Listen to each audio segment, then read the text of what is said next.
Hi, I'm Thomas Bowles, Prince William County Agricultural Agent. Welcome to our video.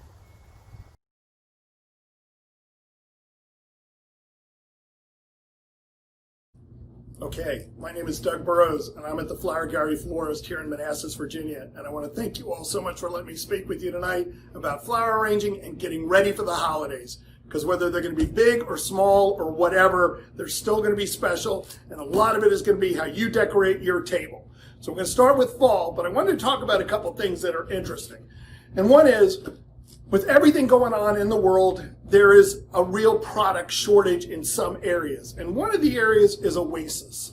And that for us is a fundamental thing that we can't live without. So I wanted to make sure that when you buy your oasis, wherever you buy it from, you get the oasis that you need. This is called Instant Oasis, and there's 3 or 4 varieties. The very best one comes with your Floral Life pre-put in it. So when you add it to water, it dissolves and you're ready to go. The others don't come that way, so you would want to put a little Floral Life in your water when you soak it, or a little bit of bleach, because bleach kills bacteria, and that's what you're trying to do to keep your flowers to last longer.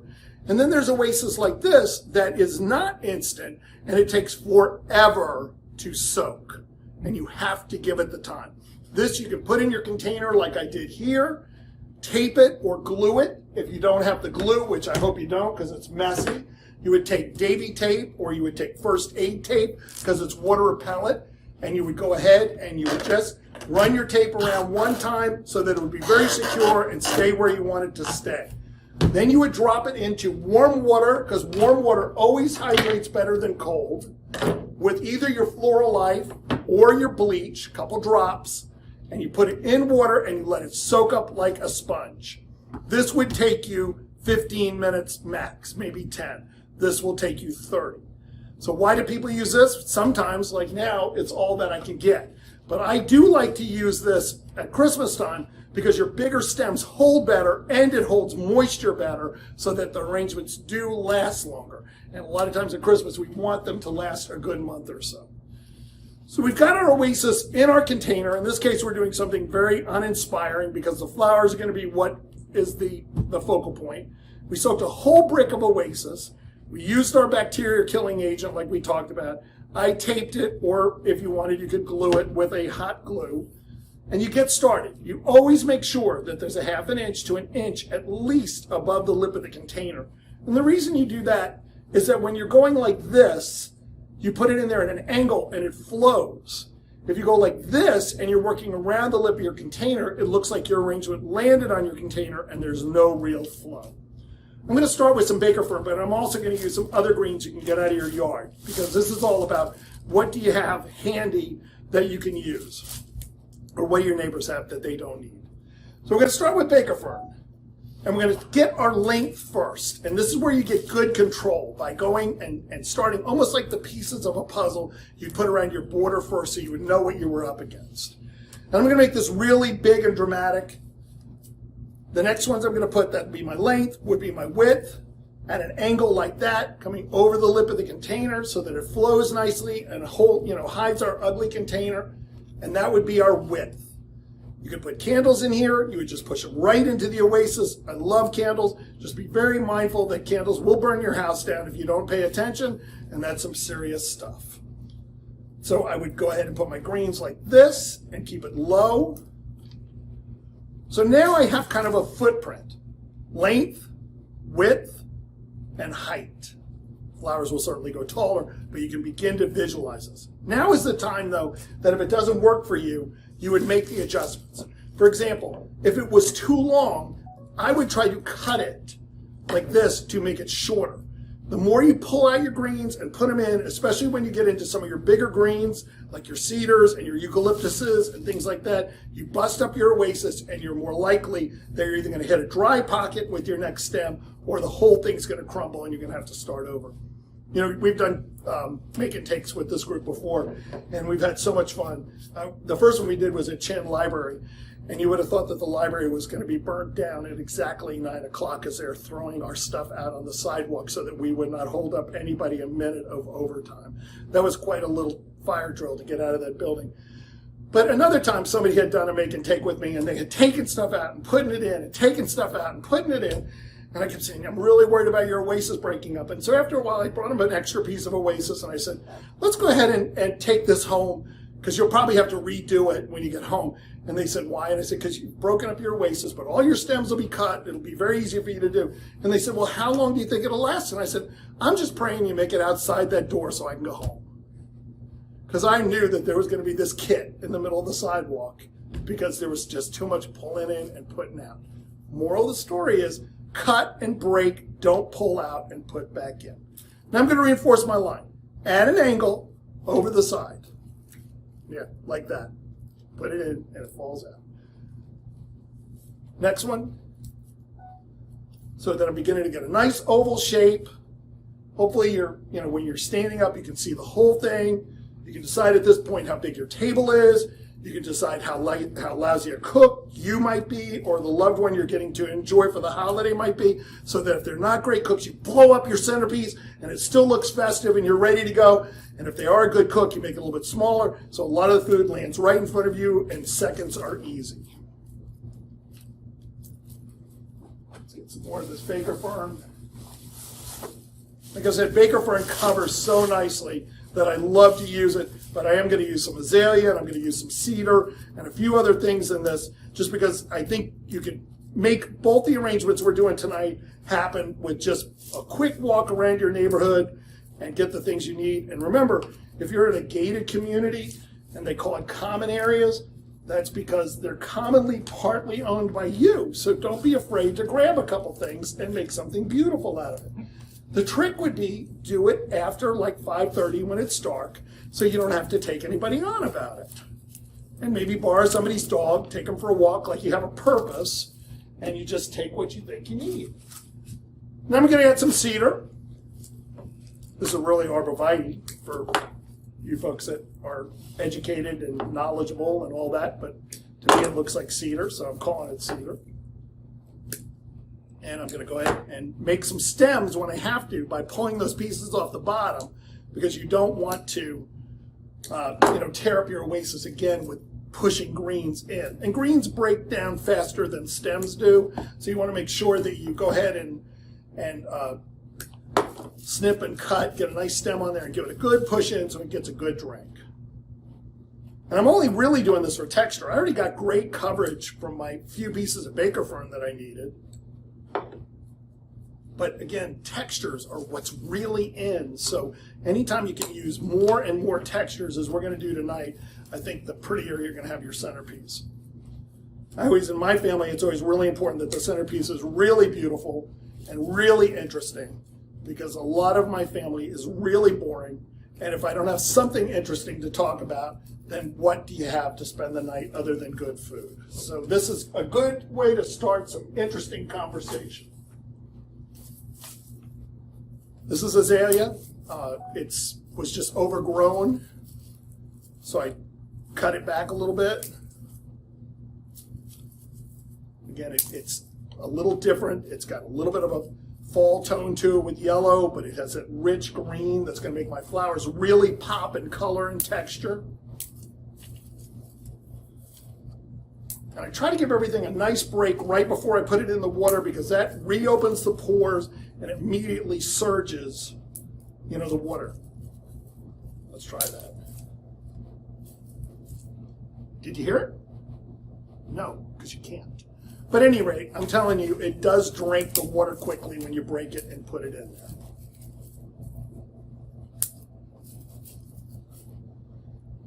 All right, so that would be a really well-balanced, greened up centerpiece that you could get started on. The next thing I want to do is talk about the different types of flowers, in a sense that this is a line flower, like a snapdragon or a gladiola or stock would be. And a line flower is very important because it brings your eye in and out of the arrangement, and it creates movement. Your mass flowers are your big flowers, like your carnations or your lilies. In this case, we're going to use these for a mass. They add weight and interest to your arrangement, and that's a very important factor. And then your filler flowers are just that. They fill in, they give you color, they give you texture, and they give you, all the interesting things that you'll have to talk about. So let's start with our line flowers so we can start with getting movement and creativity going from the very beginning.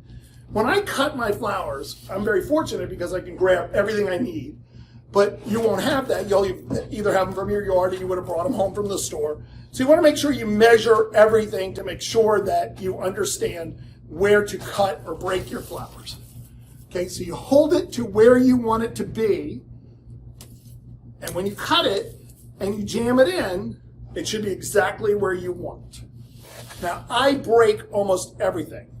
The real reason to cut at an angle like that would be that if it's going to hit the bottom of a vase. Because if it was broken like this, and it hit the bottom of the vase, it wouldn't drink as well. Where if you cut it at an angle like that, there's more of an opening to do that. But none of these stems are going to hit the bottom of my vase. They're all going to be suspended in the middle of that oasis.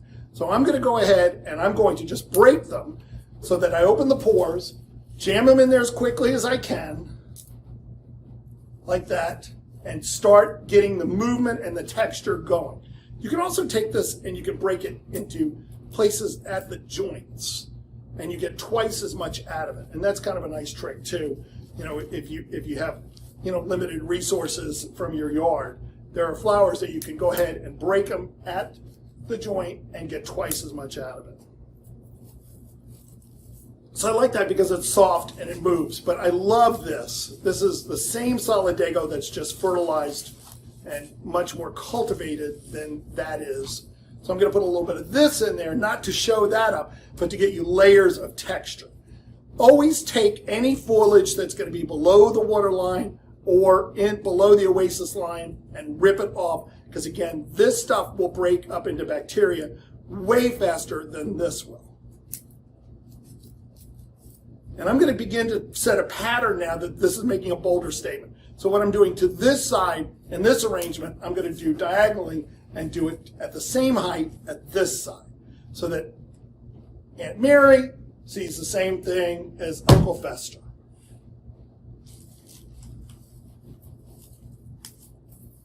Next one I'm going to put lower. Again, I clean that stem off, and I'm putting it, aiming everything towards the middle, even though it's not going anywhere near the middle. I'm giving it a good push in so that it flows over the counter. And this last one, I'm going to break it like I did the other one and just put it kind of towards the middle, just so you have that real bright spot in the center, and it kind of goes out from there. So now I'm going to go to the mass flower next, because it is the biggest flower and you will take up the most amount of oasis space and the most amount of real estate in the arrangement. And again, I'm going to take at least my first one, if not all of them, and measure where I want it to be. And you want to make sure that anytime you have a flower like this, that you leave enough space to, you might have to cut these just because they're so fresh, they're like rubber. There you go. You want to make sure you don't make them too low in the arrangement. Right now I'm finding the space, I've not put it in. And you want to leave it enough space that those will open and be very beautiful. I prefer to break flowers also because if they snap, you know they're super fresh. I can hear it in there, but this for some reason the stem is not snapping as easily.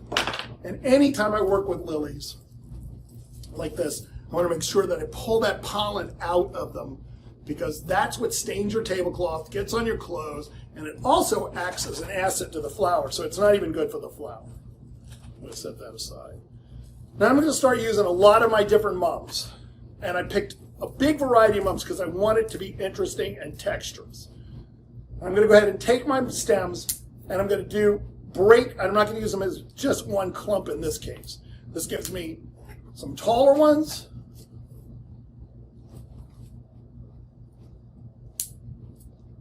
that. And again, working across from each other, you get really good balance easily. And then some shorter ones, what you do there, do over here. All right. Do that with the next kind. These mums are beautiful. They're $1.50 a stem here. They last 2 weeks, but they have such interesting amount of, varieties of colors that there's nothing prettier than mums for Thanksgiving and for the fall. Do the same thing over here.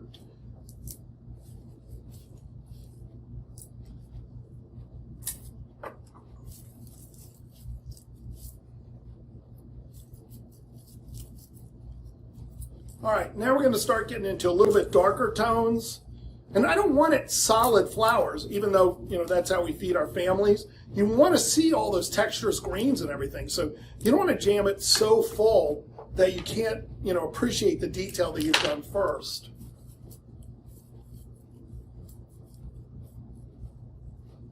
And every so often you do want to go ahead and move this around so that both sides are pretty. Unless, you have a family that you only care about half of them, and you're going to put place cards out and make sure that these people, for example, are the important people, and these people, you don't want to hurt their feelings, so you do just enough that you get away with it. All right. Now I'm going to start working some of this in. This, again, it's all a mum. These are daisy mums. I'm trying to knock that little nodule off the end, and it won't break as easy as I want. But again, they're super fresh because they just came in, so you can hear that snap, but they're just not cooperating. But take your knife, knock that off, because then it really goes in easier, with the smaller end than the bigger end.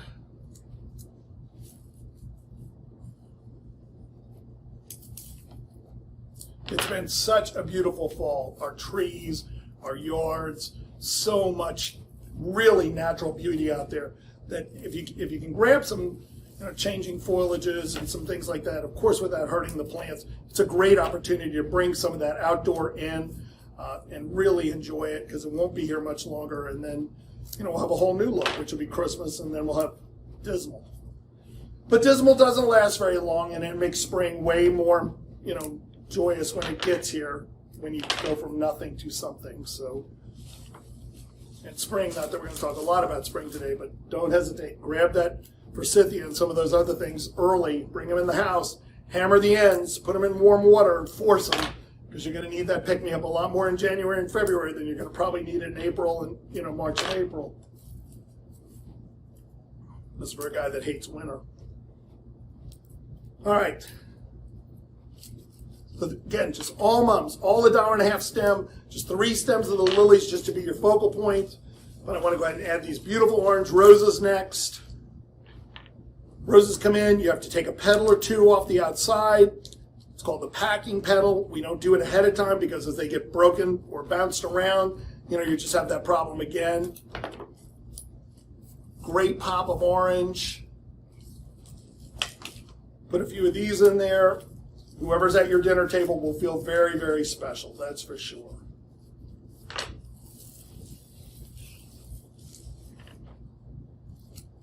All right. Again, though, what I do here, I do diagonally across. I really do want this very flowing, natural centerpiece that everybody sees something pretty. And I do all one flower at a time. You don't have to do it that way, but it's just the way I like to do it. I can, follow the lines easier and get a flow that I'm happy with than if I did mums, solidago, carnations if I was using them, roses. These are hypernicum berries. Nice little pop of color, great little bit of texture. I just put a couple of those in there. Again, it'll make it more interesting. Interesting is good.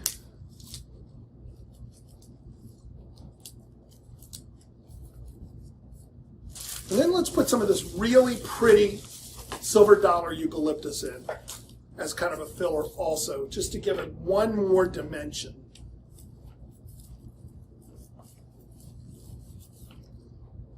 It is a very beautiful color. It has a really soft, scent to it. It's not one of the stronger eucalyptuses, but so it doesn't compete with, your hard work or, your dinner, which always smells great, or your pies. And the same with this yellow lily. There's no real scent to this yellow lily. A lot of times people will say, oh my gosh, I'm so allergic to lilies, which I don't even understand how that would be possible if you'd remove the pollen. But I think a lot of times that's fun at holiday get-togethers, because it does help you determine who is the hypochondriacs in your family when they all start swelling up like strawberries, and you know that this is not goldenrod and that the lilies have been depollinated. But that's always kind of a fun inside joke that gets you through the day too. So just kind of placing that in different areas, making sure I find the oasis, put it in deep enough that it will drink, so this will last 2 weeks.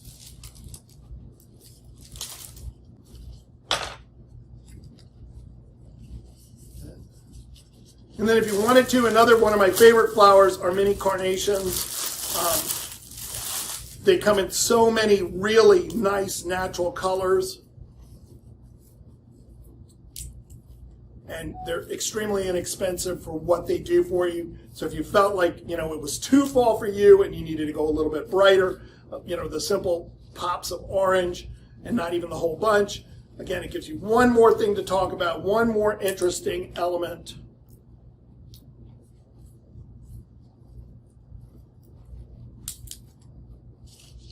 And now when you go to the kitchen and you've got your guests seated and you have a few votives going down the table and you've created this beautiful look and you take those frozen dinners out and put them on a plate and put them in front of them, they'll never know you didn't work all day to do a beautiful meal. They will feel special.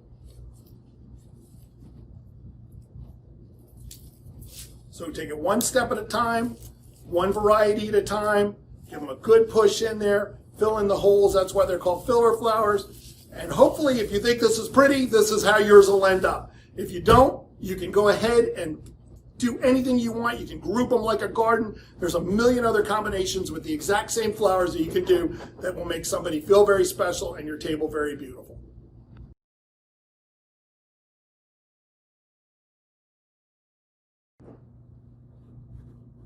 The next arrangement we're going to do is going to be something that hopefully will inspire you to go under the kitchen sink, go into a cupboard, find some crap that you're not using and turn it into something beautiful.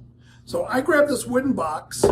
It was very fortunate that it came with a liner, but think about the things that you can use for liners that you have also in our cupboards underneath our kitchen sink, whether it be a Cool Whip container or a piece of Tupperware that maybe doesn't have the top. There's a million different things that we could put our oasis in that will hold our reservoir of water, and we'll put it into this decorative container. We'll be very careful when we add water to it on a regular basis that all we have to do is find where that container begins and slowly add water to it, because this will drink a lot and we want it to last the entire winter season. So I've taken this, I've put my oasis a half an inch to an inch above the lip of the container. I've gone ahead and taken it to the sink. I lowered it into a warm bucket of water with Floral Life, because this did not have Floral Life in it, and let it drink slowly, gave it about 12 minutes, and I put it in my box like this, and now I'm ready to get started. And this time I want to use only greens that you can get from your yard. So I've grabbed, again, the arborvitae, and I've grabbed some great boxwood, but there's all kinds of fake boxwood out there too, things that look just like it and would work. I grabbed some white pine, which is still growing like a weed in most people's yards, and they would never miss it. So let's go ahead and get started like we did with the Baker fern and the fall peas, but in this case we're going to try to be a little bit more natural. It won't be your formal Christmas or your formal winter decoration, but it'll be something that hopefully looks earthy and very outdoorsy, bringing the outdoors in. So I'm going to start by cutting my greens, and again, just like my fall centerpiece, I want to go ahead and get my length, my width, and my height established. Even though by the time I'm done with it, it will probably not look the same, where that's more tailored and formal. Again, I want this to be more natural and airy. And don't take anything out once you put it in there unless you absolutely have to. Just go ahead and take your shears or your whatever you're using and cut it so that it works for you. So we got our length, we got our width, and now we're going to put our green height. So I'm not going to try to make anything longer than this, anything wider than this, or anything taller than this. And this is all you can comfortably see over. This is as high as it can go if you want people to see over it. And we've talked about this before with other groups. It was a dark day when they took our big phone books away, because the smaller people in our family, kids, whatever, they can't be propped up so they see over the centerpiece. So be mindful of the fact that your centerpiece can't get away from you, and keep it low enough that people will be able to go ahead and enjoy each other's company. Or If you're really into this whole mess like I am, you can make it so large that it could be a shield. So you would be there with your family, but at the same time, there'd be no way the germs could get to your family. So in that case, we would really blow it up, and that would be pretty too. So we're going to go ahead and use more of the cedar and reinforce the lines.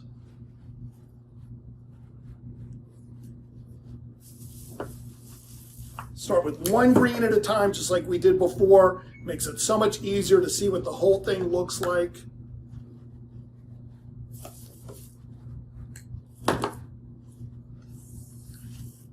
Going front to back so you can, not miss anybody, wherever they're sitting. Let's see. Smells so good too. I wish you were here so you could smell it, because it really does have, the mums have a wonderful aroma. Of course, a lot of the flowers do, but cedar has such a great smell to it. The boxwood has such an earthy smell to it, and the white pine definitely has a wonderful, winter smell to it.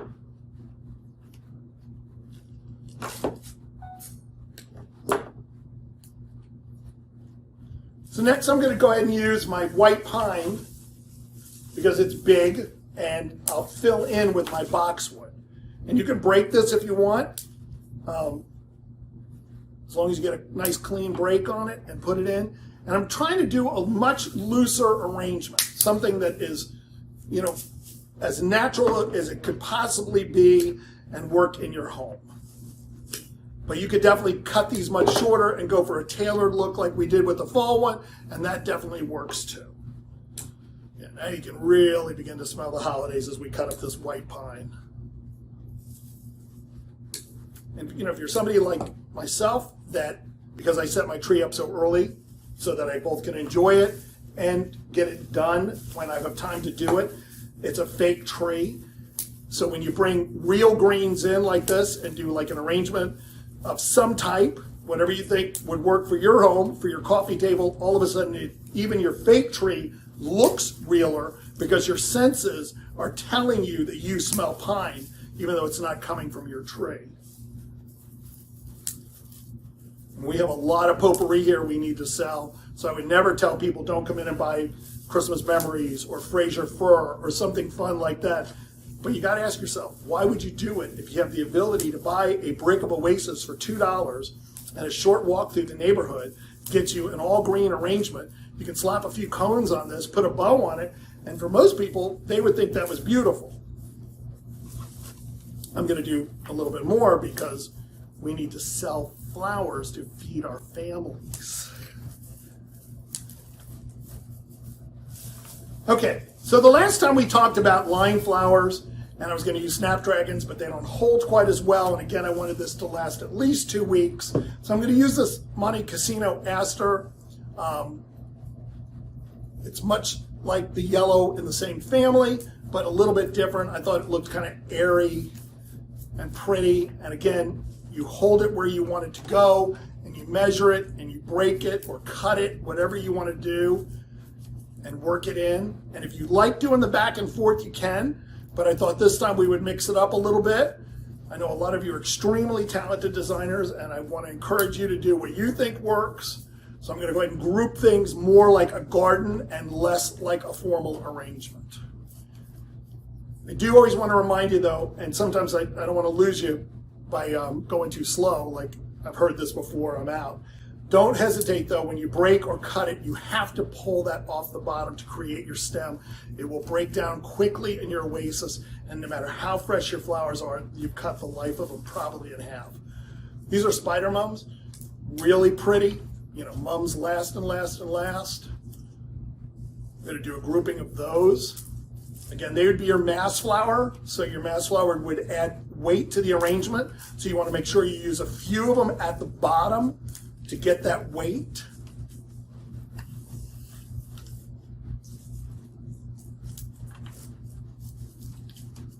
And then I want to use some of these red Gerbers, and they don't hold that well, but they're different. And I know a lot of you like different. And I also wanted to show you how they compact and the amount of work that grower goes to bring us perfect flowers by putting them in these cards. I mean, there is not a machine that can do this. This is definitely something that, is hand done, probably in Colombia where these came from.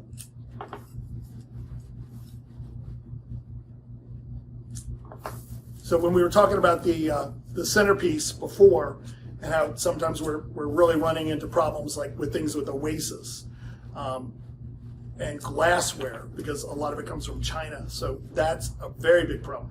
We're also having a really tough year getting beautiful flowers. And that is that most flowers are not grown in this country. Most flowers are grown in other countries, and even more so now because like my really good California growers that just grew beautiful flowers have found it much more lucrative to grow pot, not like pots and pans, pot. And so they've gone out of the flower business, and so everything comes from, really foreign countries. Colombia, the Holland market, Israel's growing a lot of our carnations and things for us. Thailand's growing most of our tropicals. I'm taking those packing petals off just like I did the big one because they look really old and tired, and you take those off because they've come a very long way, and you have this beautiful little spray rose underneath. But anyway, it takes flights to get this stuff here. And most of the flights that flowers come on are people flights, and this is underneath the plane. Well, no people are flying to speak of, so there's no flights. So we do what we can with some other shops that go through a lot of flowers about getting our own planes to bring stuff, especially out of South America, but it is extremely costly to keep them fresh and keep that whole chain of life pure the way we like to do it. So if you need something and it's important to you, you need to order it ahead of time. You can't assume that you're going to be able to walk in and find like this Thanksgiving that will have the selection that we had last Thanksgiving, because things are very different this year than they were last year. So I just did that group of small roses, just again, texturous, and I'm going to take a couple of more of the Gerber because they're kind of my feature, and put those here so that this person sees a spot of red like this. And then I'm going to go ahead and add some of the real natural things that I've just picked up, and we do use them here, like dried hydrangea. And I was going to use some of that in this, and then I decided I would use it in this, but I think it needs a little something. So I'm going to go ahead and just hit it with a little bit of gold paint. It's a florist paint, just to take it up a notch. And I know that's not real natural, but it's real cheap. And that's a good thing to do, right? So yeah, it's like, oh my gosh, that's not real natural, but it's free. You can go to your next door neighbor that hasn't taken care of their hydrangea and cut all the blossoms you want off it, and you're not going to hurt that tree, and you're going to have something that I think looks pretty spectacular. And the paint smell, which I'm sorry you're missing that too, is wonderful. And if we did enough of this on a busy day, we'd probably be high as a kite. And that would be a good thing right now too, because there's a lot of crap going on in the world, and we're doing the best we can to keep it together.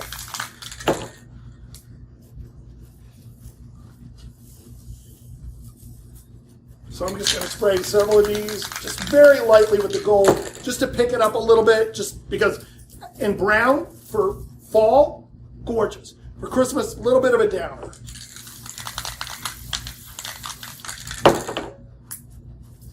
My favorite trick of all, and again, I've been lucky enough to do this for so long that I've probably told you this, but I want to remind you, my favorite trick of all is get yourself a plastic glove. And I used to encourage people, when they go to the doctor's office and they're left there too long, just grab a couple plastic gloves off the wall, take them, put them in your purse or your pocket, and take them home. That's like your door prize. Like next time, don't make me sit here for 2 hours, leave me in the lobby where at least there's a TV or a magazine, but I got a pair of gloves.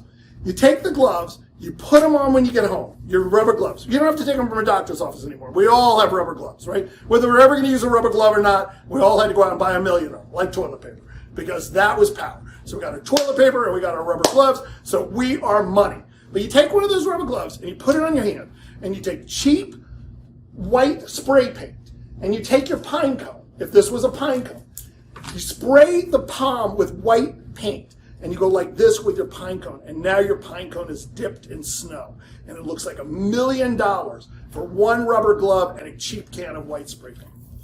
Okay, back to reality. These are, and I know this because I have a crepe myrtle out in front of my house, so why I can't remember why they're called crepe myrtle berries. They're crepe myrtle berries, and I'm going to leave those brown for everybody that's a real naturalist, but it's a really pretty texture. But you could hit those with a little bit of gold paint too and pick them up. Because they're airier though, I don't think it's as heavy as if I was going ahead and leave the hydrangea brown. And then again, just because it's the it thing to use, I'm going to put a little bit of this silver dollar eucalyptus in there. I'm going to create my stem, just to give it, again, another little texture. But if you were really glitzy, you could hit that with a little bit of gold paint, and it gives it a whole different dimension.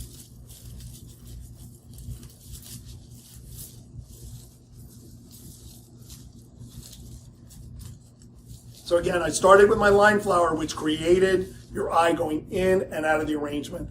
I added my mass flower, so it added weight to it, so it didn't look like it was going to take flight. I filled in with some of my fillers, but this time I used more natural things like my berries and my dried hydrangea. And I keep moving it around and seeing places where I might need to add one more thing. Don't worry about even and odds. A lot of people say, well, you just put a fourth, spider mum in there. Well, actually, I have 6. But I tend to make sure that my dinner parties are interesting enough that my guests aren't counting even and odd in my centerpiece. So that's just a little rule.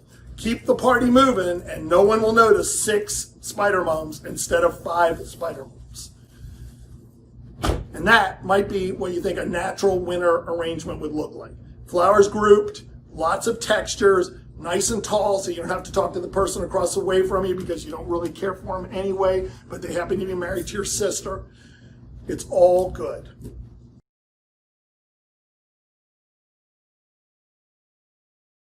So the last thing I'm going to do is something for spring. Something in January when all the festivities are over and you need just some little bright spot. I'm going to make this tight little cube with beautiful bright flowers, and hopefully it'll just continue to make you feel the warmth and happiness of all the holidays. So the first thing I'm going to do is I started with this cube, and if I had used this cube before at my home, I would have run it through my dishwasher, or I would have washed it with bleach and water, because you'd want to kill any bacteria that might be in there in a corner or crevice from the last arrangement. And then I got myself a roll of this tape, which is made by Oasis also, but it sticks to glass. And it's well worth the $5.50. And I'm going to make a quick little grid by going back and forth both ways, and then I'm going to tape it down around the edge as well. So that's what we're doing right now. I wanted to remind everybody that this is a family store, and we've been here for 45 years, and we're extremely grateful that we got to grow up in a town like this. We are open a little bit of weird hours because of the way things are. Right now we're 8 in the morning till 6, 3 days a week. Thursday and Friday we're 8 to 8. Saturdays we're 8 to 5. And Sundays we're from 11 to 4. So the motto of the story is look on our Facebook page or somewhere to find out what our hours are, because I'm hoping that things will go back to normal here real soon and we can just go ahead and add hours for the holiday. We will be having our open house the first weekend in December. It'll be different than the other 43 or 44 that we've had, in the sense that we won't have a lot of food, but we are going to have a lot of beautiful fresh flower arrangements throughout the store, which we've never done before. So hopefully instead of a feast for our stomach, which is my favorite thing, it's going to be a feast for your eyes, and there'll be some things, again, that you can poke at, look at, and get some ideas. If you're lucky enough to go to work every day and you're not stuck at home, and you think sometimes that your job is terrible, think about this person. This is their job. Little tiny baggies full with water and triple rubber band. So whatever we're doing for a job has got to be a lot better than what this has done. But the reason they do this is hydrangea is very, very thirsty. And so when it comes through the Holland market, whatever country is growing it, this is what they do to get it here in one piece. It never is without water. Again, I used my Floral Life. I put my warm water in the container. I taped it down. I ran a piece of tape around the edge so that it's pretty secure, and I have like 1-inch squares. Unfortunately, I really recommend that you take all these leaves off because, again, it's a very thirsty flower, and you really have trouble maintaining all of this landscaping through one stem. And you can break or cut it, whatever you want to do, but then you take something, the back of a handle of a knife, and you pulverize the end, and you put it in. And you do this if it's from your yard, too, because you're opening up way more pores, and that's what we need to do, is we need to get this thing to drink really, really well. So I'm going to do that with all 3 of these.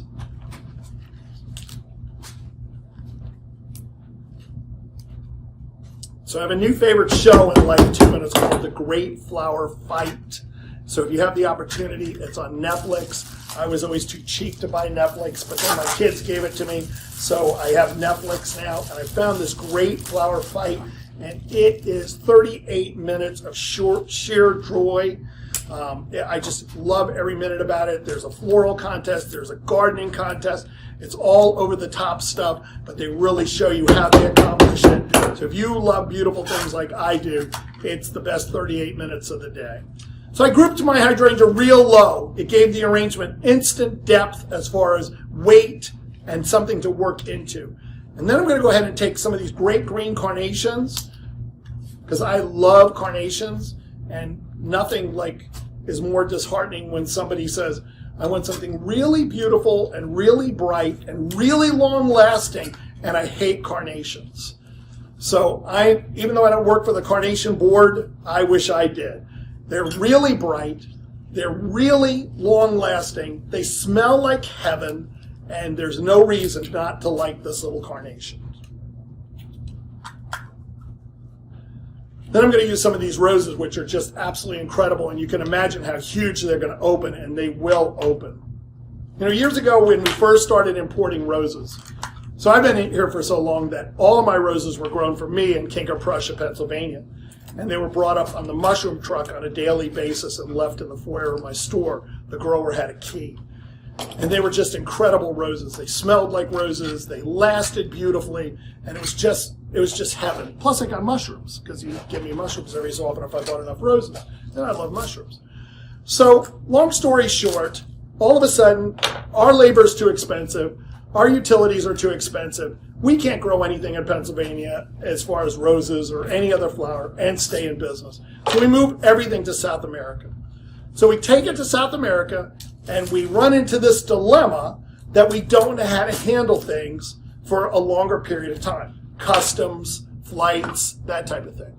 So that's when roses would come. They'd go in a dark refrigerator, and you would get them, and after a couple of days, their heads would fall off. So we all started realizing that what they were doing is they were dehydrated, and when we cut them and put them in water, they would suck water, and they would do really well until that air bubble hit the stem, and then when the air bubble hit it, the heads fell over. Well, everything's shipped in water now. That's not an issue. You don't need to cut your stems underwater anymore. You just need to use clean water like I'm using, warm water to help hydrate, and either Floral Life or a drop of bleach in this container. So again, I want this to be really low. This is going to be something I would want like on my kitchen table or on my coffee table, or something just to make me feel good after all the excitement of the holiday. So I'm using the base of the hydrangea to work into, but they're all staying in place because I gridded it with that tape. So I did this kind of cascade of roses over here. They'll open real huge. They'll smell like heaven. I did my green carnations just to give a slight look of, texture without going off the wall. I'm going to put these really beautiful peach hypernicum berries. Just like in the Oasis, though, I'm going to pull off the leaves that go below the waterline so that they don't break down quicker. There is a party look that a lot of people use, and we do too. We will line this with leaves, and that's a great look for a party. But you would take an arrangement like this that should easily last 10 days for you, and it would be gone in 4 or 5, because those leaves that line your cube and give you that real artistic look that everybody loves is going to turn into slime. It's going to go up the stem full of bacteria, and it's going to kill your flowers much faster. So we work really hard to keep everything super clean. And, you know, if you're really down and out or need a small gift, this is a good way to tell you too. We work really hard not only to keep the bacteria at bay for our flowers, but for our customers too. So don't hesitate to come in and walk around. I think you're very safe, and smell the flowers and do it before you lose your mind, because I'm almost there. All right, mini carns, again, inexpensive. Gonna just snap some, do a little grouping of them. I just wanted to kind of tell a story of a garden, bright, happy, take you to another place, low, very low profile, so that anything you do with this, you won't have to look around it for the TV. You won't have to look around it for your family if you're sitting there having a family dinner. So the roses would be the big expense. The rest is pretty reasonable. And put that little bit of solidago over here to just give some movement in the arrangement. Put a few more on this side so that this person doesn't feel blah. And again, snapping those flowers, you can hear how fresh they are. And it's just much easier than keep picking up that knife. So that's a little cube of sunshine, which I hope on a dark day makes you feel a lot better. And whatever it costs, even if you buy it at the grocery store, which I wish you wouldn't, but even if you do, you deserve to be happy. So do what you have to do to be happy. Stay safe, wear your mask, and thank you so much for giving me this opportunity to be with you today. Happy holidays. While not endorsing one company over another, Virginia Cooperative Extension believes strongly in community viability, and we urge you to work with your local businesses, support them. In this time of COVID, those businesses need your support now more than ever. If you enjoyed this video, please let us know with your questions, comments, and suggestions for other classes and videos. For more information on lawns, gardens, and other things horticulture, please contact our Extension Help Desk at mastergardener@pwcgov.org. Thanks for watching, and we'll see you next time.